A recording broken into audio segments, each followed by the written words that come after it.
How do we create a welcoming classroom environment during a pandemic? What about while teaching online or in a blended approach? How do we stay happy and healthy through all of it? I'm Steph from Heinemann, and today on the podcast, we're joined again by Heinemann colleague Jaclyn Karabinas and author Berit Gordon. Her new book is The Joyful Teacher: Strategies for Becoming the Teacher Every Student Deserves. In previous episodes, we've explored strategies from Berit's book, like creating classroom routines and rituals.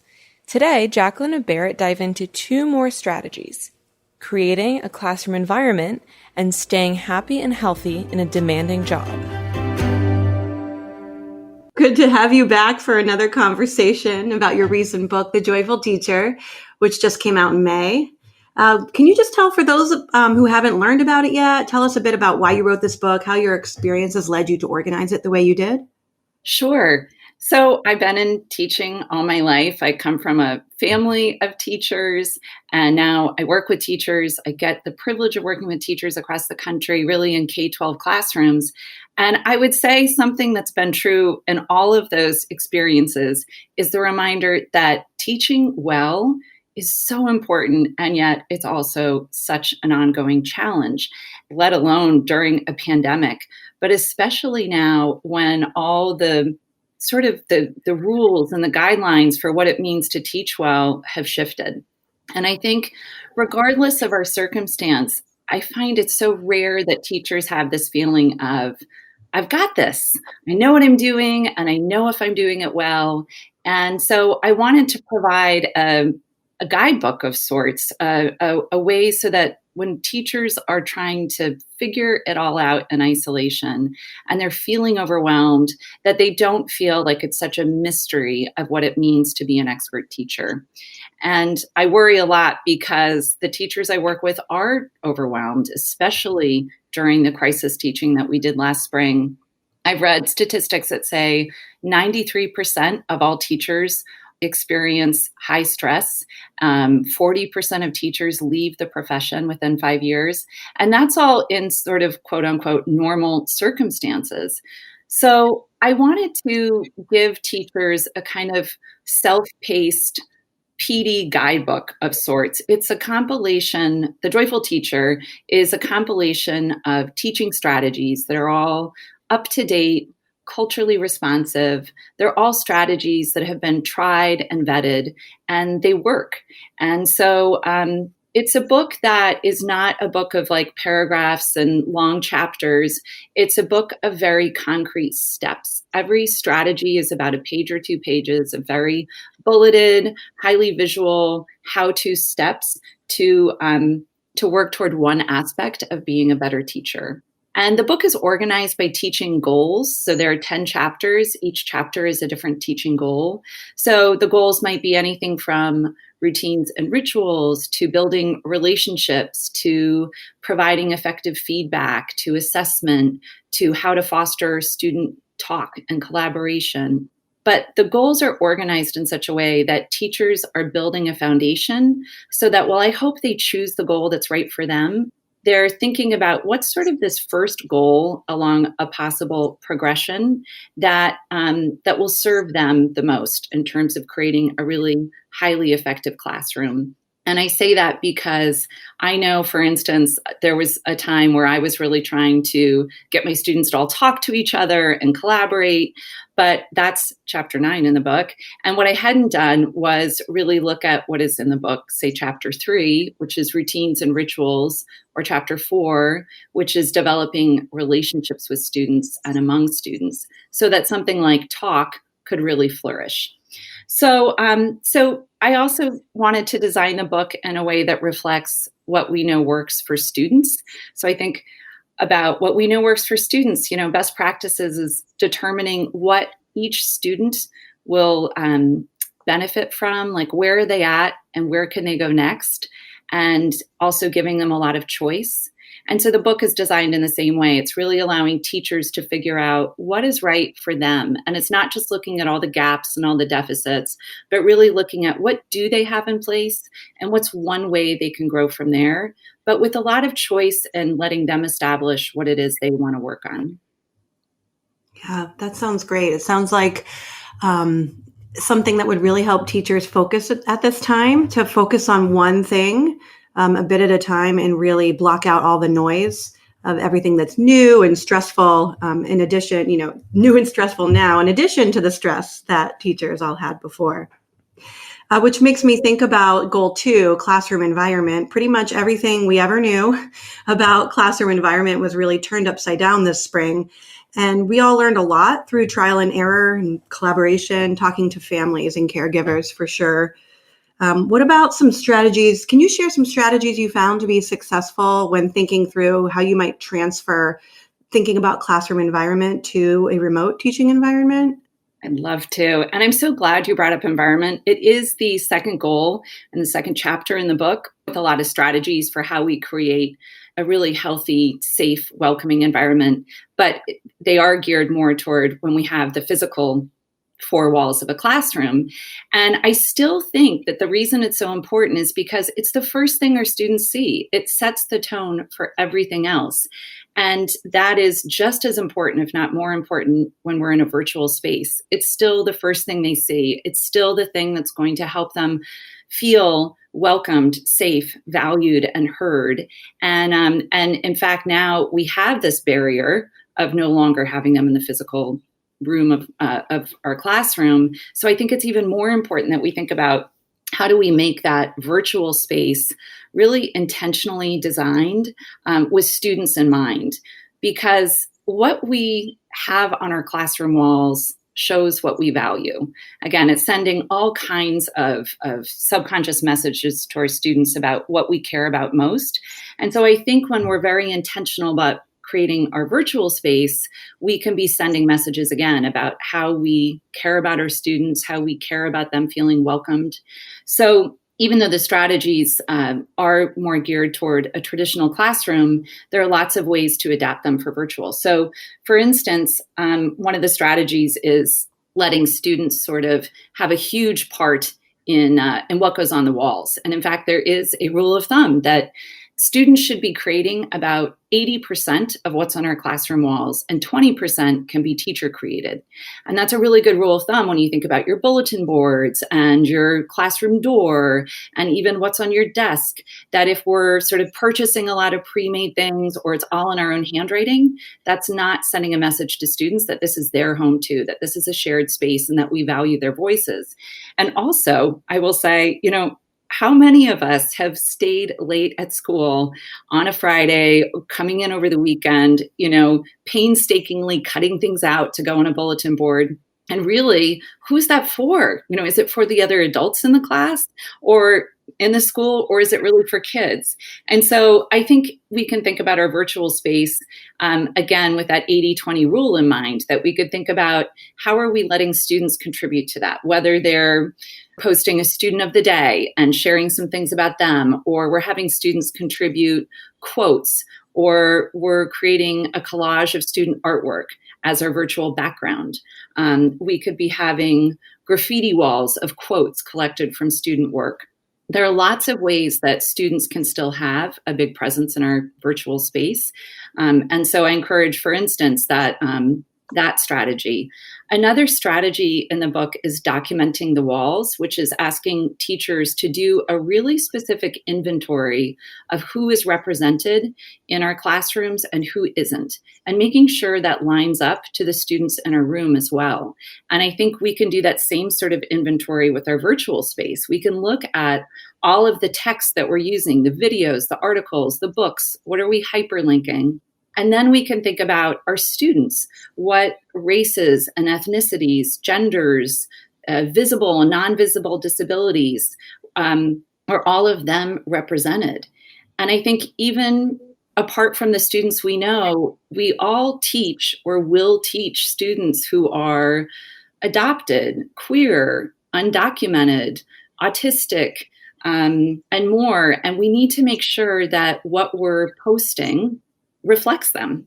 Just like we can document the walls in a physical space, we can really take a hard look at what sort of resources that we're posting in our virtual classrooms, making sure that our students see themselves and see people unlike themselves, so that we're representing the rich diversity of the world and not excluding people.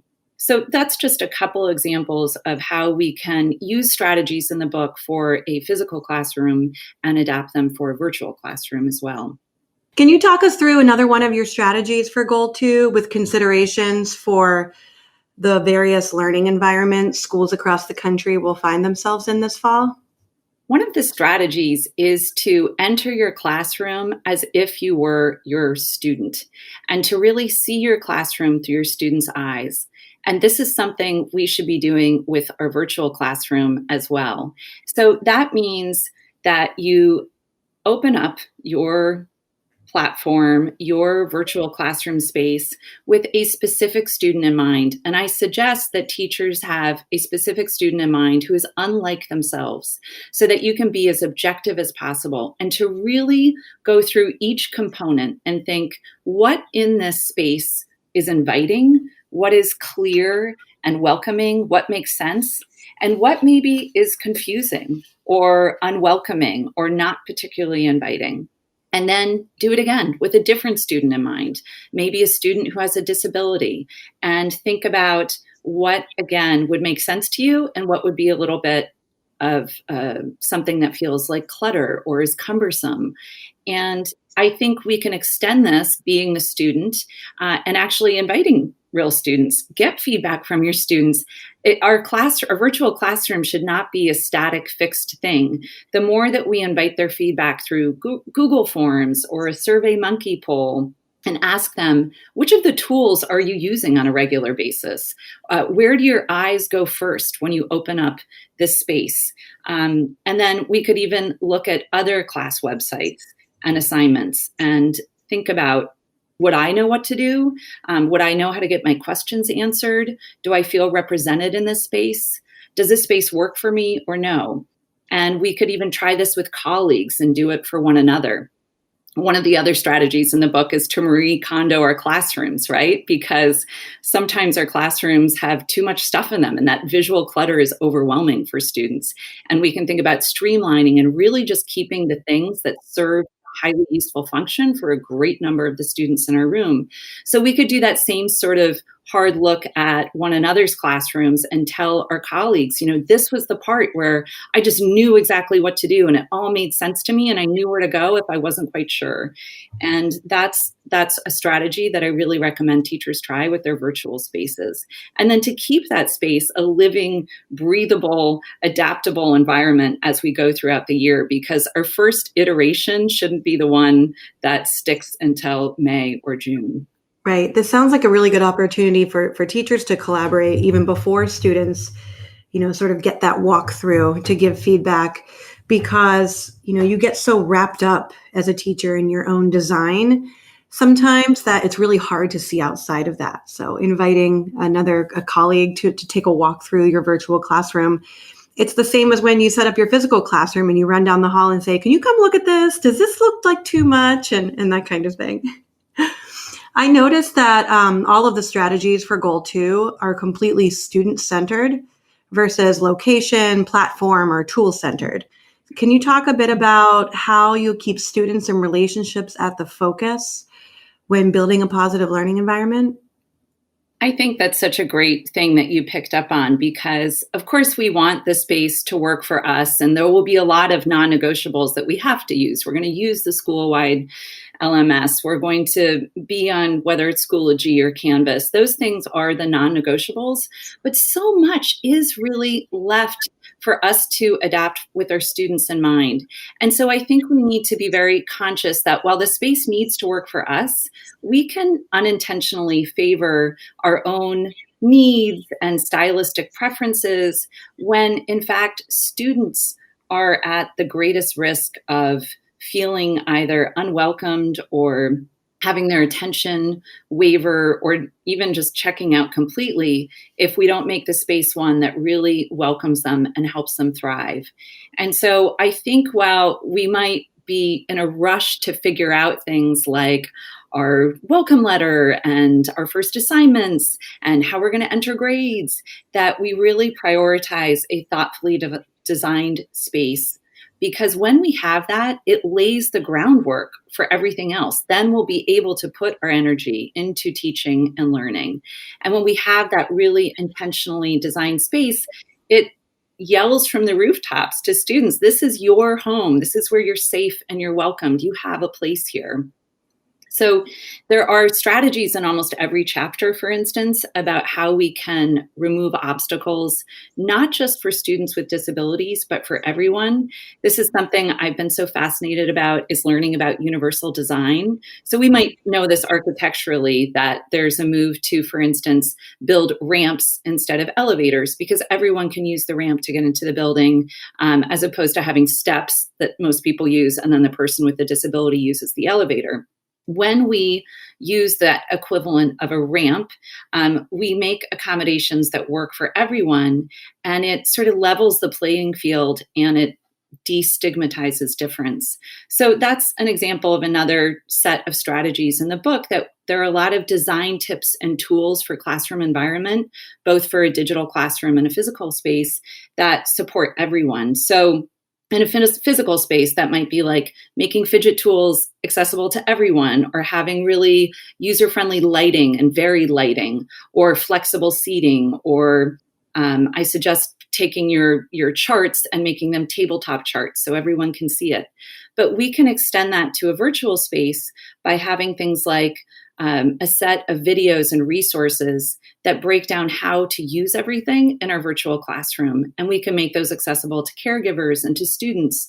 So it might mean putting some time at the forefront into recording a Screencastify video where we model and narrate the steps on how to mute a microphone, or how to join a breakout room, or how to upload a document, because that's really, again, inviting everyone into a space where everyone thrives. I think screencasting is the number one skill that teachers really need right now, to make short, sweet screencasts of how to navigate various things, just like you described. So thank you for talking about that. In the previous podcasts, we talked more in depth about goal 3, routines and rituals, and then goal 2, classroom environment. And I feel like I left this one for last, stay happy and healthy in a demanding job, because it's so important. It's really hard to wrap our brain around what this means, staying happy and healthy especially depending on where you live. Staying healthy can be a real challenge during this pandemic. Can you share some of your thinking on this goal in this time? Right. There's being happy in a demanding job. Then there's the demanding job. Then there's this layer of remote instruction. And then there's also what it's like to be a Black educator right now. Or what about being a queer Black educator in Oklahoma? Or a teacher who has to go into the classroom right now and has a diabetic partner at home. I mean, there's just layers. There are layers of unique identities that teachers are bringing in, and there need to be ways to honor those unique identities that teachers are bringing to the work. And there also have to be concrete ways for everyone to be and to stay well during this time. I worry a lot right now about how this is possible for teachers who have to go back into the classroom when it doesn't feel safe. And I think we need strategies to take care of ourselves, and also the permission to know that it isn't selfish to prioritize our own well-being at this time. It's essential. I think teachers might have managed that crisis teaching last spring going on pure adrenaline because it was for a short, contained time. This is the long haul. It needs to be something that teachers can sustain without burning out. And I worry a lot about teacher burnout right now. We know 40% of teachers leave the profession within 5 years, and that was under normal conditions. So the reason this first chapter is the foundational goal now more than ever is because we need to take care of ourselves so that we can take care of students. It's so that you are still there in May, so that you're energized and you're rested and you're able to teach. I think teachers have always loved students and cared deeply about their job, but they've also always been stressed and exhausted and overwhelmed. And there really needs to be another way so that we can be role models for students also to take care of themselves. I know we're all worried about students' social emotional health right now. And the more that we can think about prioritizing our ability to manage our time, to take care of ourselves, to figure out what needs to be done and letting other things go, the more that we can model those same skills for students who are also facing this daunting challenge. So I want to remind teachers that our students deserve sane and rested adults in their lives, that students will experience our best teaching selves, and then we'll help them to not just survive, but to thrive in this really demanding time. Wow. Just listening to you talk about that, I think I just got a little bit emotional thinking about what all of this means on so many layers. And I think that even though it's hard to pause and think through these layers of who we are and what we're bringing to the classroom, and the same with the kids. It really makes this whole situation even more overwhelming. But if we don't stop and I think name it and acknowledge it, then it just gets buried inside our souls and can eat away at us. So thank you for talking so much about that. When I look at the strategies, one that really sticks out to me as critical in a challenging time is core beliefs. Can you tell us about what this can look like in this time, and why centering and beginning with core beliefs will help sustain us? So establishing core beliefs is one of the strategies in the first chapter. And I have done a lot of reading about the happiness psychology studies that have really been at the forefront in the last decade or two. And one of the findings is that our greatest contentment occurs when our actions align to our values. And if what's really important to us is, say, showing students that we care, but then we end up putting most of our time and energy into, say, grading and answering emails and scrolling Facebook. I'm saying all these things because this is what I see that a lot of my time gets invested in. But our discontent will really grow because our actions aren't aligning to our core values. So if we were to come back to, and I'm going to use this one as my example because I don't think we can go wrong by saying that we want to show students we care. So if we want to back up that belief and we were to instead prioritize things like sending a postcard to every student with a personalized book recommendation, or putting out a survey for caregivers and students at the beginning of the year to find out what resources they have access to. If we were to start our class with a very informal question on a Google form, just finding out a little bit about them and who they are. If we were to spend more time on individual feedback as opposed to creating like these super involved lessons, then we would be aligning our values to our actions. So I think when so much is unstable in our lives, it really can help us to remember the core reasons that brought us into teaching. And that is easy to lose in the shuffle of all of the overwhelming parts of our lives in pandemic teaching. So I suggest that teachers try this. If you can do it on your own, that's great. If you could do it with a colleague or even a grade team during the very first days of school, during one of these PD days when you're all coming back together, instead of immediately going into learning your online platform, if everyone could take just a minute to jot down what they care about most in terms of impacting student lives, or what they feel is most essential. Because I think for all of us, that has likely shifted in light of the Black Lives Matter protest, in light of the shift to remote instruction. And then to think, what are the actions that I can do that would best support that belief? So I hope teachers give that a try. I hope they try distilling all the many goals and ambitions that they have for this year into one core belief. And I hope that might ground you and keep you from feeling overwhelmed when you're trying to get to everything. Thank you for describing that. It's a really good exercise. I try to remind myself to do it frequently just because there's so much noise and there's so much chaos in the world that just taking that moment to focus in on it and quiet everything down is really helpful.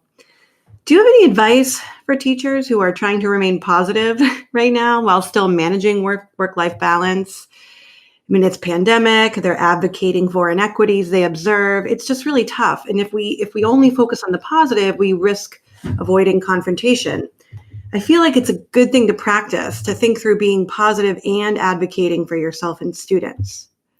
I'm so glad you brought that up, because while one of the strategies in the first chapter is to find the positive, to sort of outline what are the challenging parts of teaching and what are the rewarding parts of teaching, and to remind ourselves of those rewarding parts.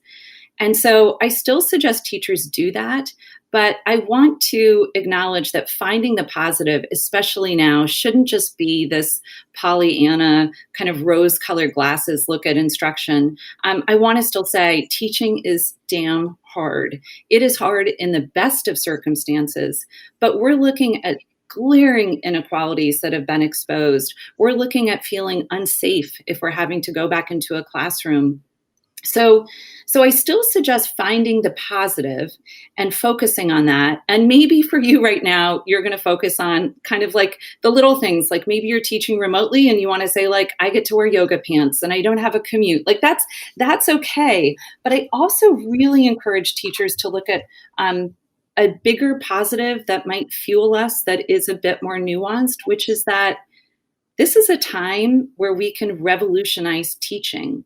A silver lining and a positive right now, which might not make teaching any easier, is to acknowledge that this is a time where we can do something different on purpose, and that we might hope that we don't ever return to normal in some aspects, because normal has failed BIPOC communities for decades. It's failed students with disabilities. It has failed to empower every student with a voice. So I also think that we could be thinking in a silver lining way that this is an opportunity to really deeply and creatively rethink how we teach. And there is a blog called Chicago Unheard. It's by public school teachers from Chicago. And in it, a teacher, Ashley McCall, asks, what if we made space to acknowledge the anger and the demands of our students? What if our priority was healing? And she has this long list of what ifs that are a call to transform what is going on, and that we work toward valuing humanity of our students and the humanity of one another. But we can't do this if we're exhausted and overwhelmed. So I want to encourage teachers again to prioritize taking care of themselves, because we need a lot of nerve to take that leap. And having nerve demands that we're not burnt out. It demands that we have time, that we have energy, that we're not just flailing as we try to teach 120 students and maybe our own kids at home. And at the end of the day, it demands that we're still here in teaching. So again, I want to remind teachers that whether it's just looking at the happiness of having on yoga pants, or whether you really do find the time and energy to feel a call to action, that you find ways to just stay in teaching and make this time work for you so that you can be there for your students. That's great advice. And I think anybody listening to this podcast right now should bookmark this and put a note on your calendar to go back and listen to it again in November, and then go back and listen to it again in March, during those times of the year when sustaining is really hard. Thank you, Berit. This has been really great to talk to you again. Thanks so much for having me. My heart is really with all these teachers who are working so hard to cover so much, in particular, making their space a really welcoming one for students. My thanks to Jaclyn and Berit for their time today. Berit's new book, The Joyful Teacher, is available now from Heinemann.com. You can learn more about her work at beritgordon.com or follow her on Twitter at Berit Gordon. The Heinemann Podcast is a production of Heinemann Publishing. It is produced and edited by Steph George. Sound mixing by Steph George. Our creative producer is Lauren Audette. And our executive producer is me, Brett Whitmarsh. To learn more about the Heinemann Podcast, visit blog.heinemann.com. Thanks for listening.